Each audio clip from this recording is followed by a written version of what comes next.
Yeah, so we've just gone on board a BYD SHARK. Being the hybrid, so it's got electric drive motors, and we believe, yeah, electric drive is probably really the future. So we just wanted to go ahead and jump on the BYD SHARK, get ahead of it, and then do some R&D on it. So yeah, we don't know too much about it. We've only had it for a couple of days, but yeah, we'll jump into it and yeah, tell you what we know so far.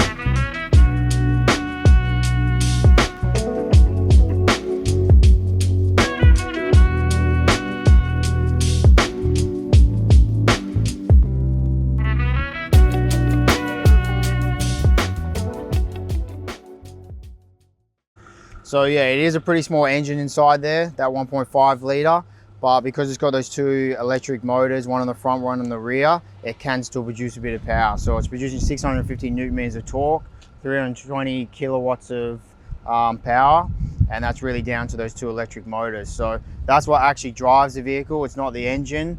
The engine is basically just a generator. So it's just going to produce the power that those two electric motors can then use to actually drive the car. So what the rear wheel motor actually does is it just draws the power from the actual battery. So that's what powers that one. And then this engine will power, when it's not in EV mode, will power the drive for the front wheel motor. And then it also charges the battery. So pretty much the front one will pull it straight from this engine, and then that excess charge then goes into the battery, similar to like multi-plus, if you're similar to like inverters and that. You know, they work when you pull power out of it, and then any excess power then goes to charge your batteries. This works the exact same way, and then that rear wheel motor will then pull the power from the battery. So it's not, this engine isn't getting loaded up by two wheel motors, it's really on that front one that's going to load it up. So it's not under a huge amount of load, and it just allows those wheel motors to do all the work for you.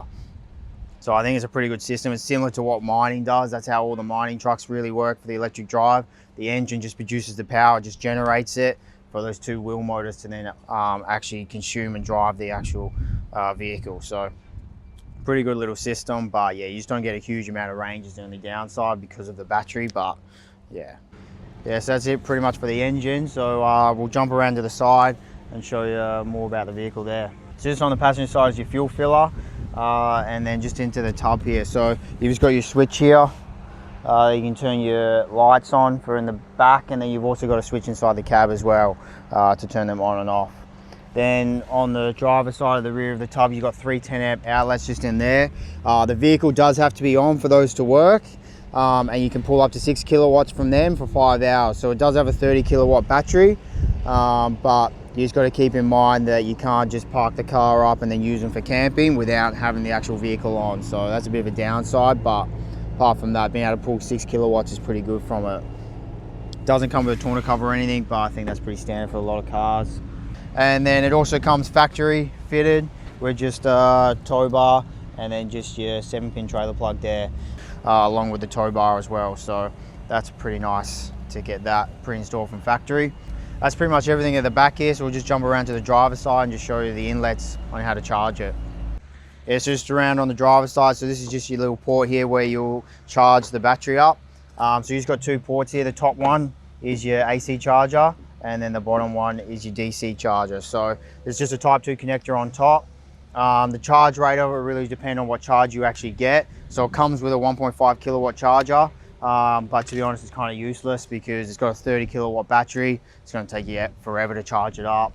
And you'll never be able to charge it every day using that because you just consume more than what you'll actually be able to put back into it. So you really would want to get a new charger if you plan on having it at home. You can get 5 kilowatt, 7 kilowatt. It really just depends on what you want to do, but you obviously just need to make sure your house has the outlet to match for that charger. And then if you're going for the supercharger, then it's just the CSS2 connector. It'll plug into that.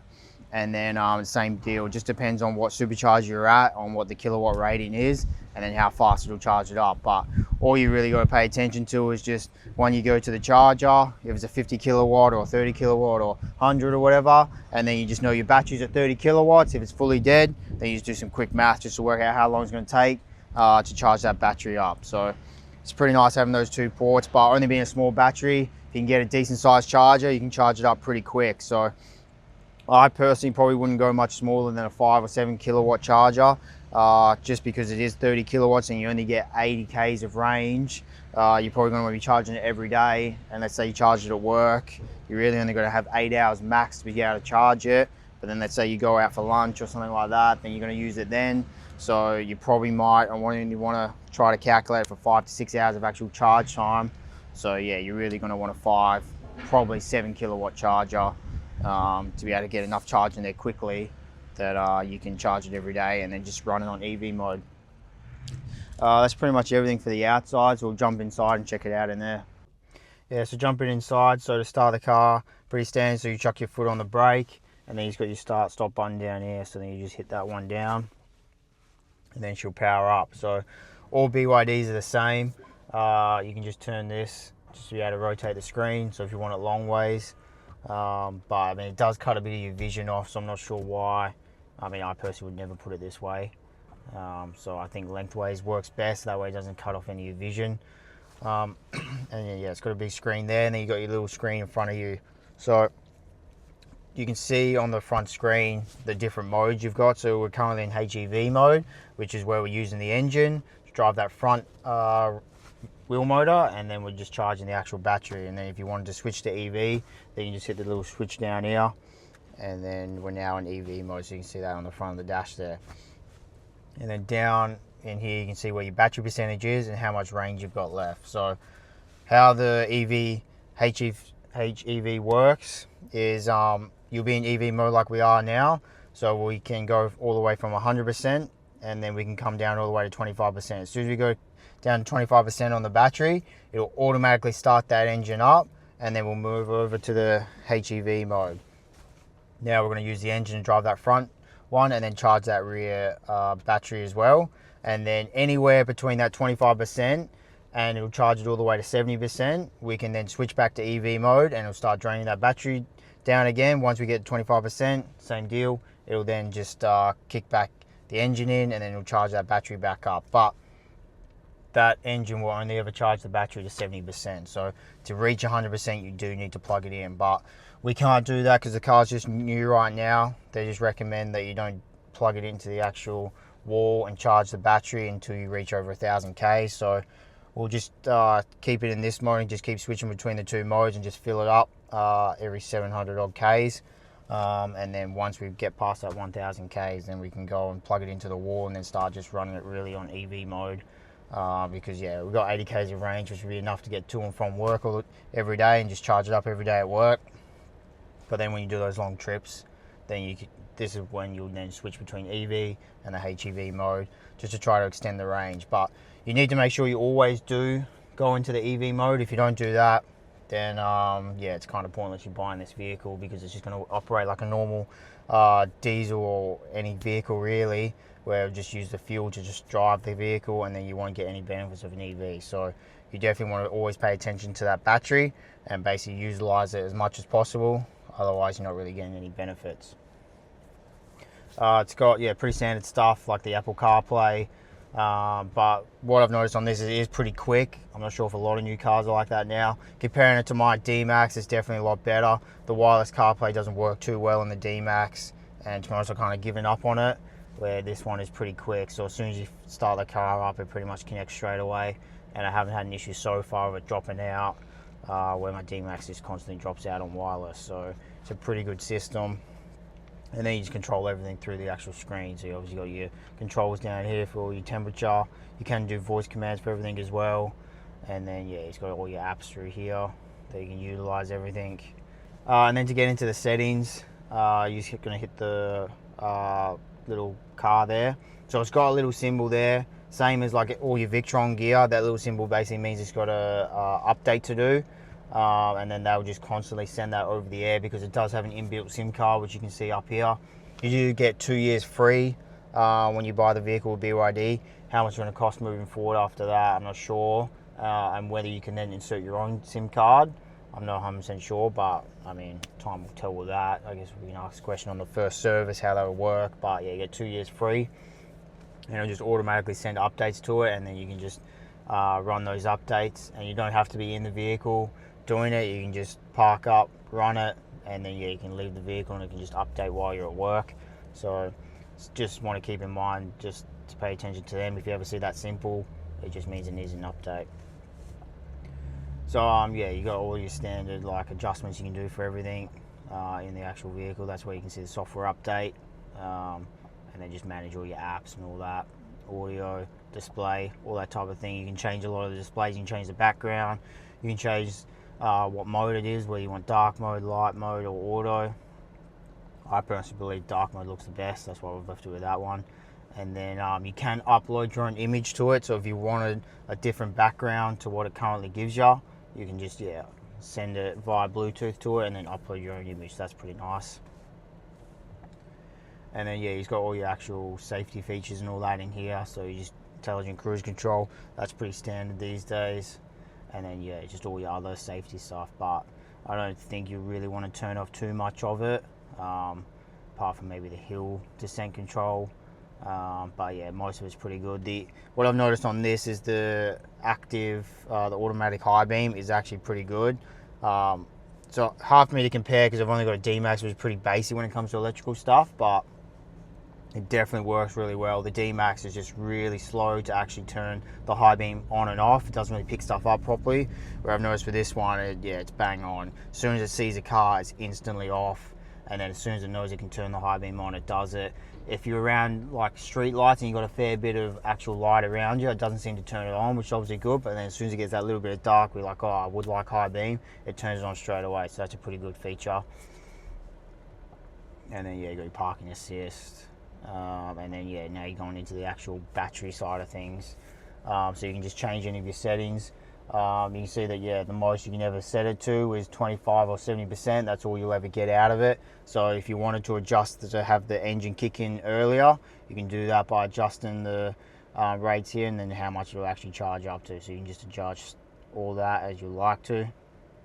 But I mean, you'll probably just leave it at 25 and 70, and then that way it'll charge it up as much as possible. But if you wanted to run less on EV and use more of the engine, then you can definitely bring it down, and then that way it'll only ever charge it up to that. But I think you just leave it at 70% personally.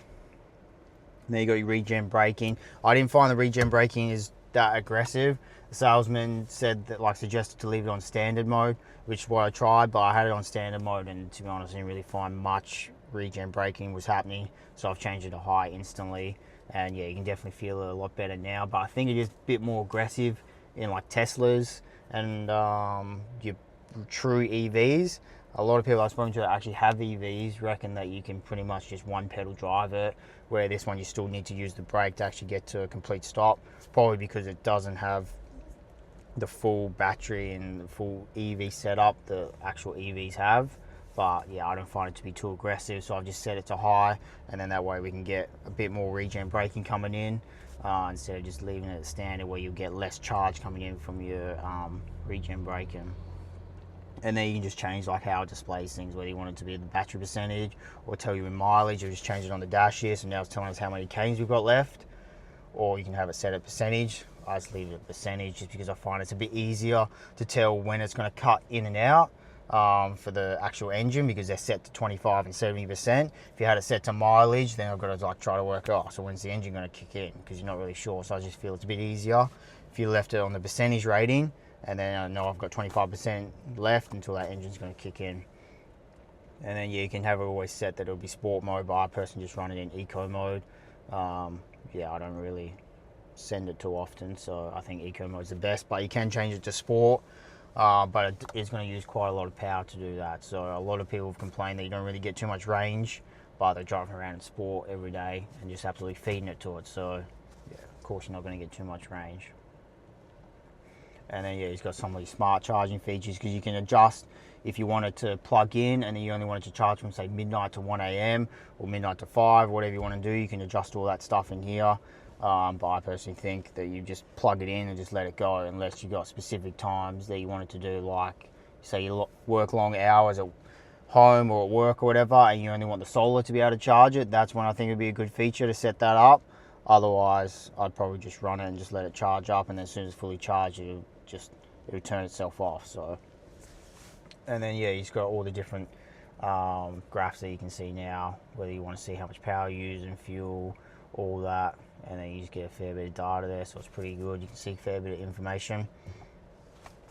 And then yeah, it's got all your vehicle settings, so if you want to have it in comfort sport mode for the steering, same with all the brake, and then you got all your lighting features, how you want to adjust all that, how long you want the headlights to stay on.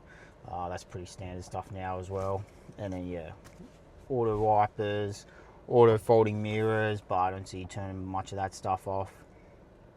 And then you can just adjust. It's got a heads up display just in front of the driver, so then you can adjust all that. So that's pretty good that you can adjust it to suit you. I think a few people that it's only pretty basic, you can just move it up and down and that's pretty much it. But yeah, you can adjust it to angles, brightness, all that, so I think that's pretty good.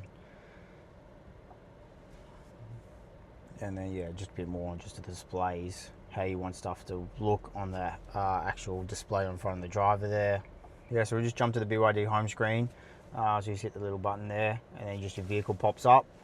And then you've just got a few shortcuts here, so you can adjust some of these shortcuts if you want them to be different. And to do that, you just scroll down, so it's pretty similar to an actual phone. And then you just got all your vehicle controls there. That'll be your shortcuts, and then you just drag them in and out to get rid of those shortcuts that you want to have on the home screen there. So you don't have to use the actual controls on the screen. It does have voice prompt, so you can just say, "Hi BYD. Yes? Set the AC to 25 degrees. Okay, I've adjusted the temperature to 25 degrees. And then you would have seen on here, so I only adjusted mine. So it actually is pretty smart. So it can sense where you are in the vehicle. So if I ask for something, it will only adjust mine. But if say someone was in the passenger seat and they asked for something, then it'll just adjust it for them. Obviously the downside to that is of having anyone speak is if you listen to a radio or something and then they decide they want to listen to something different, it'll change the radio. But to stop that, you can just turn off voice commands, and then you've just got a little button on your actual steering wheel here, just over on the right hand side, and then you can just hit that and then you can speak to it and then it'll only listen to you. So if you've got a case where other people turning stuff on and off, and then you don't want them to, you just turn it off and then just use it yourself here. Otherwise, you can just leave it how it is, and then it just allows other people to be able to change things, because you got obviously seat ventilation, seat warmers and all that. So instead of having to tell it manually, oh, I want the passenger one on and off, or the driver's one, if you're just sitting in that position, it'll just activate yours. So I think that's a pretty cool feature. And then yeah, on the steering wheel itself, so you've got your cruise controls there. You got a 360 camera. So yeah, if you just want to see exactly what's going on, you can just hit that button, which is pretty nice. But one feature I do really like about it is obviously when you're in reverse, it'll pop up straight away with that 360 camera, and it'll have the reverse one. But if you parked like how we are now, where we've reversed in and now we're going to drive away, as soon as you put it into drive, it'll automatically come up with this. And then as soon as you reach, I think it's around 15 to 20 Ks per hour, it will automatically turn it off. So I think that's a pretty cool feature. But I think that's pretty new just to the Shark. I know the Seal doesn't currently have that. It only does it in reverse, but if you ever wanted to turn the cameras on at any time, you can just do that, which I think is pretty good, especially for a four-wheel drive, because me personally, I'm going to be putting a front-facing camera on the front of my car. I've obviously got to tap into the head unit, put a module in there, I've got to put a switch in the dash, and then I've got to run a camera to the actual front and then wire it all in. But to have this all from factory, and it works quite well, I think is a really good feature. So I definitely think that 360 camera is a really good feature, especially when you first get the car. I've noticed, it is quite a lot bigger than what I'm used to, so it's pretty handy having that bird's eye view. You can see exactly where you're sitting in the actual lines. As you can see, I went a bit far to the left, so it's pretty handy to know, oh yeah, you're a bit far this way, a bit far that way, until you get used to how big the actual vehicle is. So I definitely think that's a great feature. And then you've got just your normal controls on the right hand side. I do really like as well that it's just got this rolling knob to be able to turn the volume up and down. That way you can quickly adjust your volume. Having like physical buttons for volume Is a little bit annoying. I've always liked the little dials, but to have it here and then you can just dial it up and down, I think is, yeah, a really nice feature as well.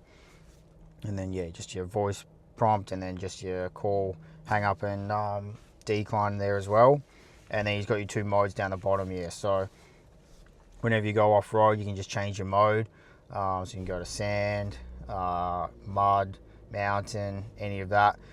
I have seen that I haven't tried it myself obviously yet going off-road, but I have seen online that, yeah, you definitely need to have them in those modes when you're off-road. Otherwise, yeah, the vehicle can be a little bit bogged down. But one thing just to keep in mind, that the engine will run when you're in these modes. So you can't be on EV only when you're in these type of modes. So when you're just driving around town, just leave it in snow land. And then that'll just allow you to switch between EV and the HSV mode. And then you just got your different driving modes here. So you got Eco, Sport, and then Normal. So yeah, I tend to just drive around in Eco. When it's in EV mode, I still think it's got quite a lot of power. But like I said before, I don't really feed it to vehicles that much. So other people might not think it's that fast. So they might need it in Sport mode. But I find Eco mode's more than fast enough for me. Especially with those electric motors, it takes off quite quickly. It's pretty responsive. So I think that's, yeah, fine to leave it in Eco mode. And then you can adjust just these little dials on each side, but you don't have many options. You've got tire pressure on the left hand side, and then you've got really what's going on with the vehicle, and then the radio on the right hand side. You do have a few different settings that you can change it to, but you can't really see much. So I kind of just left them on the tire pressures and then just the radio / vehicle information on the right hand side. Apart from that, you don't have much other control over it. Like my car, for example, I can change the top left hand corner to be time or temperature or Ks, and then same on the right hand side. This one you don't really have control over. You can just change this left and right hand screen, but apart from that you can't see much. And then, yeah, you've got a little sensor on the right hand side here for the driver, so it just constantly monitors what the actual driver is doing. It is a little bit annoying because you'll have times where you just do like one yawn, for example, and then it just comes up on the dash, oh, take a break, you're tired, and flashes up and then just dims down all the volume in that. And then same thing as if you ever take your eyes off the road, which I guess is probably a good feature, but can be a little bit annoying if you're looking at the screen for just a few seconds, or even just like 1 second or so, then it just pop up, put your eyes on the road. So it is a little bit of an annoying feature. I definitely think people, from what I've seen, yeah, are quite annoyed with it. You can, if you wanted to, cover it up, I believe. I haven't looked into it too much myself. And then, because what it'll do is then just pops up and just says, oh, camera's blocked. Because one thing I have noticed, if I just have like my hand like kind of over my face a little bit, over my mouth or something, or my head's over a little bit, then it just says, oh, camera's blocked. So, and it'll just turn that feature off. So you can do that if it really did start to annoy you. Do have wireless charging down here, so that works really well, but you've just got the one actual charger, so you don't have two, unfortunately. But yeah, that wireless charger works well. And then you've just got a couple ports in here, so you've got USB-A and USB-C just in the glove box here. And then you've got the same down there for the passengers, USB-A, USB-C, and then he's got a GPO there. But that GPO is the same as the rear ones. You can pull power from it, but the vehicle needs to be on. So it's not really an issue for inside the car, because I mean, if you're inside the car using it, you're probably going to be having the vehicle on. But if you want to put a fridge on the back seats and then run off that 240 volt, it's only going to work when the car's running. So that's a bit of a downside, unfortunately. Yeah, the servicing on the engine as well, so it's like your normal standard car, so it's every 12 months or 20,000, and that first service is due at 3,500, so that's pretty stock standard. The other thing that I think was a bit of an oversight, but being a Chinese company, they probably didn't think about it, was the actual dash when it comes to your range. So when you fully charge it up, it'll say you've got 800 Ks of range, and it'll do the same if you decide to go from the battery percentage to the mileage for your battery on EV only. It'll tell you you've got 80 Ks.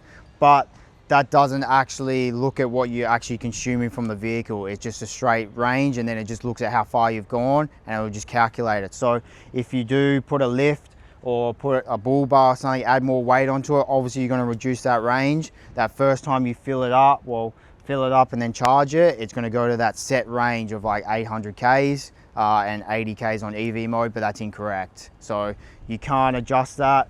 Hopefully, maybe if people start modifying more and then it becomes a problem, maybe they'll do a software update where it'll then start learning that. But straight out of the box, if you do put a lift or something on it and you charge it up, you just got to keep in mind that that is inaccurate and you can't go off that gauge there.